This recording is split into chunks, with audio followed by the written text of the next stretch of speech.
Bom dia, meus irmãos, meus amigos aqui do nosso grupo Grãozinhos no Caminho, do nosso canal do YouTube.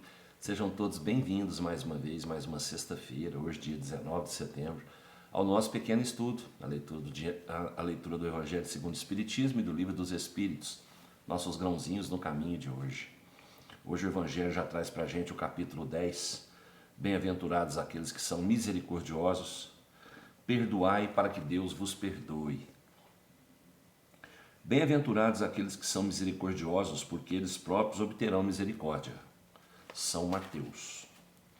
Se perdoardes aos homens as faltas que eles fazem contra vós, vosso Pai Celestial vos perdoará também vossos pecados. Mas se não perdoardes aos homens quando eles vos ofendem, vosso Pai também não vos perdoará os pecados. São Mateus também. Se vosso irmão pecou contra vós, ide-lhe exibir sua falta em particular, entre vós e ele. Se ele vos escuta, tereis ganho vosso irmão. Então Pedro, se aproximando, lhe disse: Senhor, quantas vezes perdoarei ao meu irmão quando ele houver pecado contra mim? Será até 7 vezes? Jesus lhe respondeu: Eu não vos digo até 7 vezes, mas até 70 vezes 7 vezes. São Mateus também. A misericórdia é complemento da doçura, porque aquele que não é misericordioso não saberia ser brando e pacífico. Ela consiste no esquecimento e no perdão das ofensas. O ódio ou o rancor denotam uma alma sem elevação, sem grandeza. O esquecimento das ofensas é próprio da alma elevada, que está acima dos insultos que se lhe pode dirigir. Uma é sempre ansiosa, de uma suscetibilidade desconfiada e cheia de fel. A outra é calma, cheia de mansuetude e de caridade. Ai daquele que diz: eu nunca perdoarei, porque se não for condenado pelos homens, sê-lo-á certamente por Deus. Com que direito reclamará o perdão das suas próprias faltas, se ele mesmo não perdoa as dos outros? Jesus nos ensina que a misericórdia não deve ter limites, quando diz para perdoar ao seu irmão, não 7 vezes, mas 70 vezes 7 vezes. Mas há 2 maneiras bem diferentes de perdoar. Uma grande, nobre, verdadeiramente generosa, sem segunda intenção, que poupa com delicadeza o amor próprio e a suscetibilidade do adversário, tivesse mesmo esse último toda a culpa.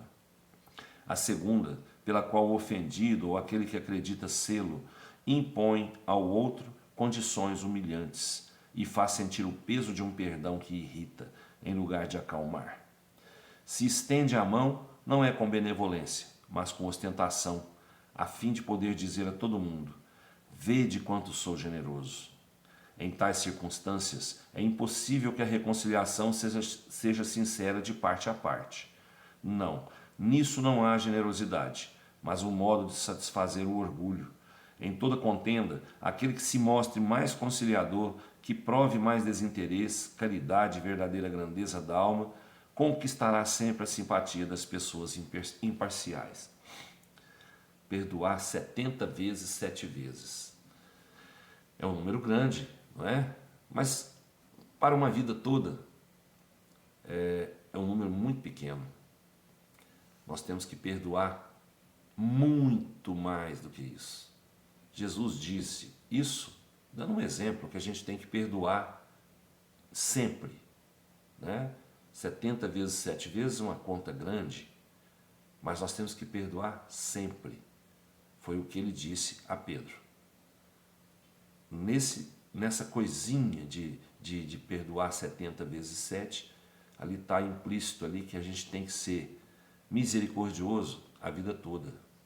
A gente tem que tirar do nosso coração sempre, né, aquela mágoa, aquele rancor que a gente tenha por outra pessoa. Porque isso está fazendo mal, é para a gente mesmo, não é? O outro não fez a coisa que tinha que fazer ali, está nem aí. Mas nós carregamos dentro da gente uma mágoa muito grande. E essa mágoa faz mal é para a gente. A gente é que vai viver com o coraçãozinho ali, ó, né, apertado. Quando encontra aquela pessoa, vira a cara para o lado, atravessa a rua para não passar no mesmo passeio. Né? Que cristão que eu seria se eu não perdoasse ninguém? Que o próprio Pai, o próprio Cristo, na cruz, com seus braços lá pregados na cruz, suas pernas, né? Perdoou a humanidade, depois de sofrer tudo aquilo que sofreu, né? Que cristão que eu seria se eu não perdoasse um ato qualquer que fosse feito contra mim? Eu não seria verdadeiramente um cristão, não é? Então, aquele que perdoa, ele vive melhor, ele vive sem o peso da mágoa no coração. Aquele que causou algum problema para alguém vai viver com aquele sentimento de culpa, porque ele também sabe que ele agiu errado, não é? Ele sabe que ele agiu errado, mas se ele não te pedir perdão, ele vai ficar com aquilo dentro do coração sempre, né? Mas nós, ofendidos, vamos colocar assim, ofendidos, temos a obrigação como cristãos, né, de esquecer isso, porque o verdadeiro perdão, ele não fica remoendo as coisas, ele não fica a cada momento você dando um cutucãozinho para lembrar ele que ele errou contra você. Não, o verdadeiro perdão é aquele que te faz esquecer aquilo que aconteceu, tá? Ele não fica te relembrando em várias situações para você cutucar ali e mostrar assim: eu já te perdoei, eu já te perdoei. Não é assim. O verdadeiro perdão, né, é você esquecer o que aconteceu. Viu?